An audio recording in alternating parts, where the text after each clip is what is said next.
भाई नुमाइंदे हमारे थे। जब किसान बिल का नंबर आया तो वहाँ जाके सरकार से ये कहने के बजाय कि भी मेरे लोगों में असंतोष है, जब पहुँचे तो पार्टी ने कहा जाके उन्हें समझाओ, उनके नुमाइंदे बन के हमारे पास आ गए। अगर उस दिन संजीव बालियान, पर अब जीत उनकी हो गई, देख लीजिए। ना वो तो देखिए उनकी पार्टी जीत गई है। नहीं भाई, नहीं, आप बिल्कुल गलत जा रहे हैं, बहुत गलत एनालिसिस कर रहे हैं। और खासतौर से मुझे गाजियाबाद में 5 सीट हार गए आप लोग। हाँ, क्यों नहीं? नोएडा में 3 सीट हार गए आप लोग। मार्जिन भी बहुत बड़ा है। अब गाजियाबाद की एक सीट लोनी वाली भी है, तो लोनी वाली सीट पे कितना मार्जिन रहा? 8-7 हज़ार वोटों का। 8-7 हज़ार वोटों का रहा। वहाँ पे बीएसपी को एक मजबूत कैंडिडेट था जिसने अपने बूथे पे, पार्टी का नहीं, अपने बूथे पे वोट डलवा लिया। वो कितना था? 10-20 हज़ार वोट दिखे शायद। किसके? 40 हज़ार के लगभग है। 42 हज़ार। हाँ, 42 हज़ार वोट हैं। और संगीता धामा जो के चेयरमैन का इलेक्शन लड़ना चाह रही थी, हाँ, तो 25 हज़ार वोट वो भी ले गई हैं। 28 हज़ार, वही 25-30 हज़ार वोट वो भी ले गई हैं। तो इसने जो डैमेज किया, नहीं तो मदन भैया इलेक्शन निकाल रहे थे। देखिए वही वाली बात है कि वोट की शिफ्टिंग ने ही नुकसान करा। पर सर जो जीता वही सिकंदर ना, अब तो वही होगा ना सर। अब आप कुछ भी कहते रहिए, ऐसा तो मायावती भी पिछली बार कह रही कि 140 सीटों पर हम दूसरे नंबर पर रहे। इस बार क्या हाल हुआ देखिए मायावती जी के जब आप जिक्र करते हैं तो मैं आपको एक बात बता दूं कि मायावती जी, मान्यवर काशीराम ने जो राजनीतिक स्थितियां उत्पन्न करी यूपी के अंदर अपनी मेहनत से, वो एक खोली में रहते थे, मायावती ने महल बनवाए हैं, उसको खत्म कर दिया है। और महल से राजनीति खत्म हो गई। सुन लीजिए, आप चाहते दलित खोली में रहे? नहीं, आप सुन लीजिए। मान्यवर काशीराम दलित नहीं थे, वो विचारक थे, बहुत बड़े विचारक थे। वो चाहते तो जब वो नौकरी कर रहे थे तो उस नौकरी के बूते पे वो भी एक अच्छी कोठी बना सकते थे। और वो राजनीतिक रूप से उन्होंने मजबूत किया उस विचारधारा को जो डॉक्टर अंबेडकर सेव करके गए थे। आज दुख की बात सिर्फ इतनी सी है कि जो डॉक्टर अंबेडकर साहब ने हमें संविधान दिया, आपको तो शायद संविधान आपने ज़िंदगी में 1-2 बार पढ़ा हो, मुझे सैकड़ों बार पढ़ना पड़ा। जब मैं अदालत गया बहस करने के लिए, मुझे पढ़ना पड़ा। तो डॉक्टर अंबेडकर साहब ने जो संविधान हमें दिया था, आज इस वोट शिफ्टिंग की वजह से वो मूवमेंट अगर ख़त्म हो रहा है मान्यवर काशीराम का, तो संविधान पे चोट पड़ेगी। और तब ये जो सबसे कमज़ोर तबका अब तक रहा है इतिहास में हमारा, इसके हित पे ही सबसे बड़ी चोट पड़ेगी। तो इस वक्त अब चाहिए ये कि जितना वो पढ़ा लिखा वर्ग जो डॉक्टर अंबेडकर की वजह से या मान्यवर काशीराम की वजह से सशक्त बना था, उसको आत्ममंथन और चिंतन करना चाहिए। और इस नेतृत्व को, इस मूवमेंट के नेतृत्व को, इसके पॉलिटिकल नेतृत्व को एनालिसिस करके और अपना नया नेतृत्व आगे लाना चाहिए। बहन जी एज ए लीडर फेल हो गई हैं। मैं नहीं मानता कि वो मूवमेंट कमज़ोर पड़ा है। मूवमेंट कमज़ोर नहीं पड़ा? नहीं। आपको नहीं लगता जो जाति की राजनीति थी यूपी में, बीजेपी ने ख़त्म कर दी? बीजेपी सत्ता में बने रहने के लिए उसे जो भी राजनीति करनी पड़ेगी वो राजनीति करेगी। मौर्य जैसे हार गए सर, केशव प्रसाद मौर्य हार गए, स्वामी प्रसाद मौर्य चुनाव हार गए, कितने बड़े बड़े चेहरे देखे। अच्छा, अपने ही उप मुख्यमंत्री को हराने के लिए वो राजनीति खत्म करेंगे जाति पात की? उन्हें तो सत्ता चाहिए।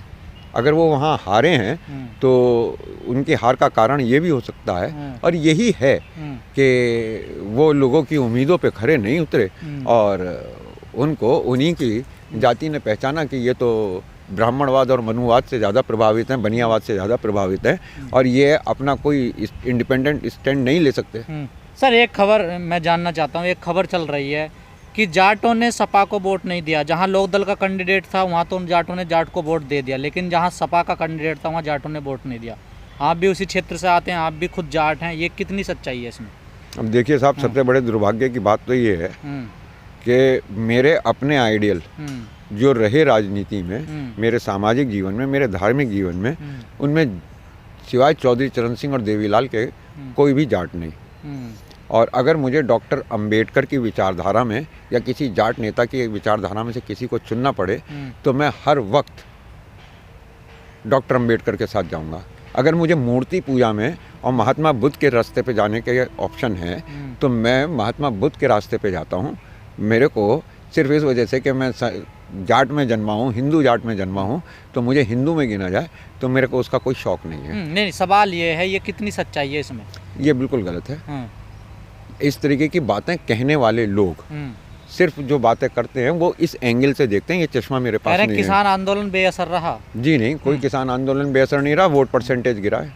आवारा पशुओं का कोई मुद्दा नहीं रहा, बेरोजगारी का कोई मुद्दा नहीं रहा। देखिए जो कहा जा रहा ब्राह्मण खिलाफ है, ब्राह्मण खिलाफ नहीं रहे, सबने वोट दिया बीजेपी को।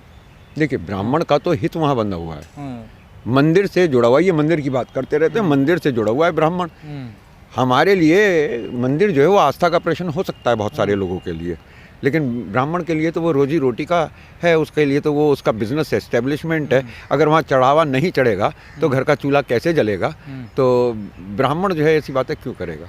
तो उसे तो मंदिर के साथ जाना था। यहाँ जो ब्राह्मण वोट आया भी है वो परशुराम जी वाला है, वशिष्ठ, गुरु वशिष्ठ वाला नहीं है, बाकी प्रथाओं वाला नहीं है। ब्राह्मण भी टूटा है, ऐसा नहीं है कि सबको एक साथ एक ही झुंड में गिन लिया अब जाए। विपक्ष को क्या सुधार करने चाहिए, चाहे उसमें जयंत चौधरी हो, अखिलेश यादव हो, या मायावती हो, स्वामी प्रसाद मौर्य हो, या ओपी राज? मैं स्वामी प्रसाद मौर्य जैसे लोगों के लिए कोई सलाह नहीं दे सकता। रह गई जयंत चौधरी जी की बात, तो मैं आपको पहले एक बात बता दूं, बहुत सीधी सी। पॉलिटिक्स कर रही थी बीजेपी, इलेक्शन लड़ा रहे थे जयंत चौधरी और अखिलेश। कांग्रेस फॉर्मेलिटी कर रही थी, और बहन जी क्या कर रही थी, बहन जी से ही जाके पूछ लेना उन्होंने क्या दे के क्या लिया है। हो सकता है कोई पद ले लिया हो सकता है अपने महल बचा ली हो सकता है कि अपनी जांच बचा ली हो, तो वो क्या कर रही थी ये उनसे पूछ लीजिएगा। तो मेरी अपनी सलाह ये है कि अगर एक ये भी नए युवा हैं, इनके पीछे भी कोई थिंक टैंक नहीं है, और इन लोगों की जो टक्कर है वो आरएसएस से है और उन ताकतों से है जो हजारों साल से हिंदुस्तान की हुकूमत को प्रभावित करती रही हैं। तो अब इन्हें अपने वर्गों के बुद्धिजीवी लोगों के साथ मिलकर अपना थिंक टैंक डेवलप करके तब ये टक्कर ले सकते हैं, इंडिविजुअली ये टक्कर नहीं ले पाएंगे। जितनी बार भी अखिलेश यादव ने गठबंधन किया वो हार रहे हैं, चाहे 2017 का देख लो, 19 का देख लो, या 22 का देख लो। तो ये बात जाके अखिलेश जी को बता दीजिए कि अगली बार बिना गठबंधन करे हार जाए, क्या बात है? अगर वो अगर अपनी रणनीति पे, अपनी राजनीति पे अगर वो थिंक टैंक अपने समाज के बुद्धिजीवी वर्ग को लेकर नहीं चलेंगे। देखिए, वोट दलित का दलित के नाम पे नहीं पड़ा, उसे कहीं कंसोलिडेट किया गया था, कहीं किसी उनको जोड़ा गया था, डॉक्टर अंबेडकर की विचारधारा को कहीं जीवित किया गया था मान्यवर काशीराम के द्वारा।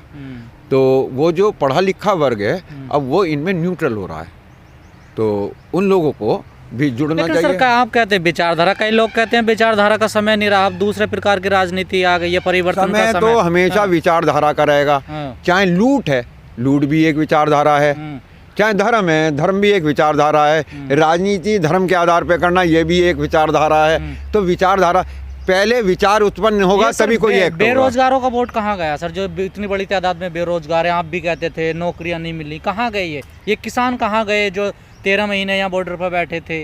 मैंने आपको बताया ना, देखिए राष्ट्रीय लोकदल 0 था, वो 8 सीट उसने जीत ली, और करीबन 8-9 सीटों पर ही वो सेकंड नंबर पे रहा, बहुत कम मार्जिन से हारा है। तो ये वोट वापस लौट आया है। और अब सबसे बड़ी जो चुनौती है सामने जयंत के, वो यही है कि इस वोट को वो सक्रिय रखें और एक जगह एकजुट रखें, तो 24 में रिजल्ट पलट जाएगा। बीजेपी का वोट परसेंटेज गिरा है। नहीं, सवाल ये बेरोजगार कहाँ गए, इनका वोट कहाँ गया सर? किसानों का वोट कहाँ गया, या इनका कोई वोट ही नहीं होता? मुझे तो इससे भी बड़ी हैरत है, एक उन्नाव के अंदर बलात्कार पीड़िता को कांग्रेस ने टिकट दे दिया, सपा ने उसके सामने कैंडिडेट भी नहीं खड़ा करा, तो वो जो है उसकी माँ को फिर भी कुछ 1000 से नीचे ही उसको वोट मिले। तो ये हमारी अपनी जो सोच है। अब अगर बहुत से युवाओं ने इस बात को सोच लिया कि भाई हमें तो प्रतिकार की राजनीति करनी है, बदले की राजनीति करनी है, हमें तो सुविधा की राजनीति, हो सकता है 5 किलो अनाज किसी के लिए ज़्यादा महत्वपूर्ण हो गया हो अपने भविष्य से। बीजेपी से क्या सीखें विपक्ष की पार्टियाँ? राजनीति करना फुल टाइम करती हैं, और ये पार्ट टाइम करती हैं। ये विपक्ष वाले पार्ट टाइम करते हैं। कौन जाता है जयंत के पास? जो एमएलए बनना चाहता है, जो एमपी बनना चाहता है, जो कोई पद चाहता है, जिसके पास संसाधन है इलेक्शन लड़ने के, वही तो जाता है। लेकिन जो साधन संपन्न लोग हैं वो बैठ के पूरी नज़र रखते हैं सारी राजनीति के ऊपर, और तब बीजेपी को सपोर्ट करते हैं। बीजेपी की जो ताकत है वो लोग इलेक्शन में चेहरा भी नहीं दिखाते, वो कभी मंच पे भी नहीं आते। तो इन्हें भी ऐसे ही लोगों की ज़रूरत है जो बौद्धिक रूप से नींव का पत्थर बने, अपने लिए सेल्फ प्रमोशन, अपने लिए पद की अभिलाषा रखते हुए राजनीति में ना आए। एक आखिरी सवाल आपसे मेरा, लगातार जो बीएसपी के लोग हैं, तमाम वो लोग हैं, आज बहन जी ने भी कहा कि एक ऐसी हवा चलाई गई, एक ऐसा नैरेटिव बनाया गया कि बसपा तो चुनाव लड़ ही नहीं रही है, वो रेस में नहीं है, और जो सपा है वो गुंडों की पार्टी है, उसे वोट ना दिया जाए, ऐसी एक हवा बनाई गई और बीजेपी पे सारा वोट चला गया। आप इस बात से सहमत हैं? उसमें खुद बहन जी ने भी बहुत बड़ी मदद करी और उन्होंने इस बात को कहा कि दलित का जो भविष्य सुरक्षित है, अगर हम कमज़ोर पड़ रहे हैं तो वो यादवों के मुकाबले ब्राह्मणों के साथ या ब्राह्मणवादी ताकतों के साथ बीजेपी के साथ है। तो उन्होंने भी इसमें मदद करी। आप सहमत हैं ऐसा हुआ है? अपने वोट को उधर धकेलने में, तो वो किसी पे इल्ज़ाम न लगाएं, इस इल्ज़ाम का ज़्यादातर श्रेय उन्हीं को जाता है। हवा तो बनाई, समाजवादी पार्टी ने भी कहा कि बहन जी तो चुनाव लड़ ही नहीं रही हैं, सरेंडर कर दिया। तुमने लड़ते देखा था क्या कहीं? नहीं, एक ऐसी हवा तो बनाई गई ना। तो वो हवा कहाँ बनी? वो तो जो आंखों से दिखा वो लोगों ने कहना शुरू कर दिया। बहन जी इस इलेक्शन के अंदर कितनी सक्रिय थी। देखिए, उनके मुद्दे थोड़े से दूसरे थे। उन्होंने मान्यवर काशीराम की तरह संघर्ष की राजनीति को चुनने के बजाय सुख की राजनीति को चुन लिया, और उन्होंने टकराने की बजाय अपने कौम की, अपने जो मतदाता वर्ग है उसके सुखद भविष्य के लिए इन ताकतों से टकराने के बजाय अपने आप को मुकदमों से बचाने पे ज़्यादा ध्यान रखा। तो अगर इसका श्रेय जाता है किसी को, तो बहन जी को इस चीज़ का श्रेय सबसे ज़्यादा जाता है। अब वो ये ना कहे कि नैरेटिव किसी और ने सेट किया था। ये तो अब इस तबके को, इस मूवमेंट से जुड़े हुए लोगों को, बल्कि उनमें मैं ये मान कर चलता हूँ कि मैं भी हूँ, अब ये सोचना चाहिए कि ये नेतृत्व पर्सनल हित पे जा रहा है, अपनी प्राथमिकता ऊपर रख रहा है, इस विचारधारा और इस मूवमेंट के अलग, तो नेतृत्व पे विचार करना चाहिए। सर, जो नंदू हैं लोनी से वो जीत गए हैं, लेकिन जो सरधना से जो बीजेपी के बहुत ही कट्टर हिंदुत्ववादी विधायक रहे हैं, संगीत सोम, वो हार गए हैं, जबकि वहाँ योगी और मोदी ने बहुत तकड़ी रैली करी थी, एक यूनिवर्सिटी का वहाँ शिलान्यास भी किया था। देखिए, मैंने लोनी वाले का तो अभी आपको पोजीशन बताया, 8,000 से हारे हैं, 45,000 बीएसपी के पास वोट गया है, 25-30 हज़ार वोट जो है वो संगीता धामा पे गया है। अगर आप ये डिवीज़न थोड़ा भी रोक लेते, या अगर वहाँ पे बीएसपी का कैंडिडेट कोई कमज़ोर होता है ऐसा कि जो अपने बूथे पे सिर्फ 15,000 वोट ला पाता, तो इसका रिजल्ट कोई दूसरा होता। रह गई संगीत सोम जी वाली बात, तो संगीत सोम की चिंता ना करो, ज़्यादा चिंता तो केशव प्रसाद मौर्य की करनी चाहिए।